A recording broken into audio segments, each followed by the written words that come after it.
Hello, and welcome back, or for those of you that are new, welcome for the first time. My name is Susan. I am a freelance fiction editor specializing in science fiction, fantasy, and romance. This week we're going to talk about book release schedule strategies and considerations for self-published authors as you decide to move forward with your book publication. For all you self-published authors out there, figuring out when to release your book is a massive part of the strategy for your publication journey and success moving forward. So I thought it'd be useful to go through some of the top considerations you should be thinking about as you're deciding this schedule and figuring out how you want to move forward. So first and foremost is check out your comps. This is always going to be my first recommendation because you can never go wrong with knowing more about the market and how books like yours are doing and how readers are reacting to them. So looking at comps, current comps that have recently come out and how they've done and when they decided to come out is a key component. Now granted, obviously when they released doesn't guarantee success. Because a book came out in January or March and did extremely well doesn't mean that necessarily your book will do extremely well doing the same.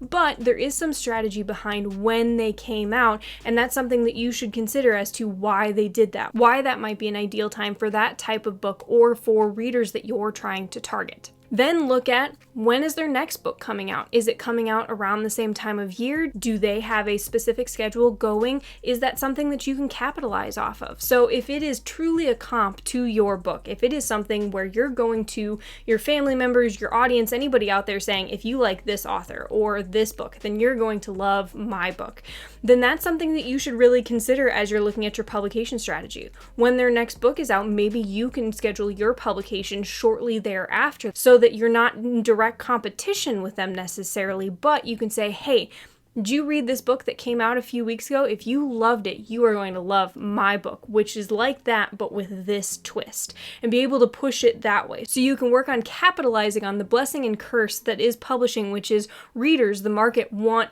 basically exactly what they've loved, but they want it with just a slightly new twist. Now, this is a curse because obviously we want to see more books out there that are different, that are going in new directions, but for you as a publication strategy, it can work in your favor because if you can go to somebody and say, hey, you loved Nora Roberts, mine is Nora Roberts with more heat, which would be too generic, don't do that. But if you can do something like that where you can say it's this book or this person with this new twist that's really going to hook them, that can really work in your favor, and coordinating that publication alongside theirs could be an interesting strategy for you.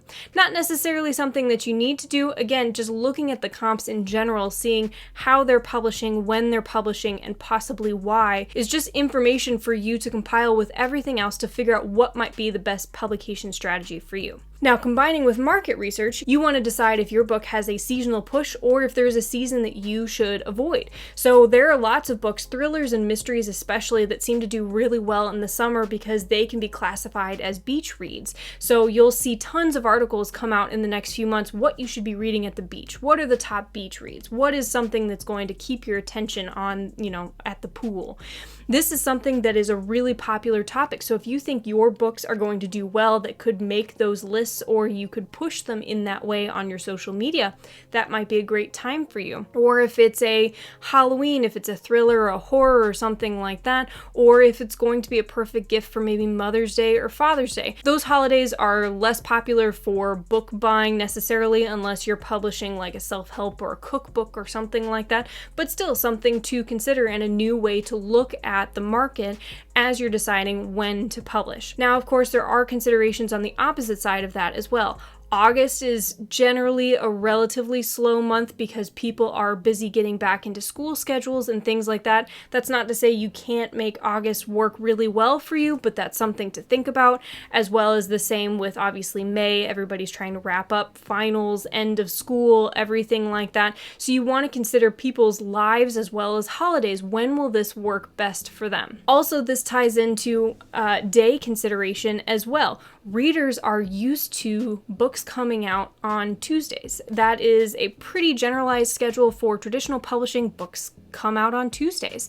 So do you want your book to come out on Tuesday because there's a lot of articles and push and everything like that that comes out on Tuesdays that are new books coming out this week, new hype, everything like that? Or as a self-published author, obviously you can put your book up whenever.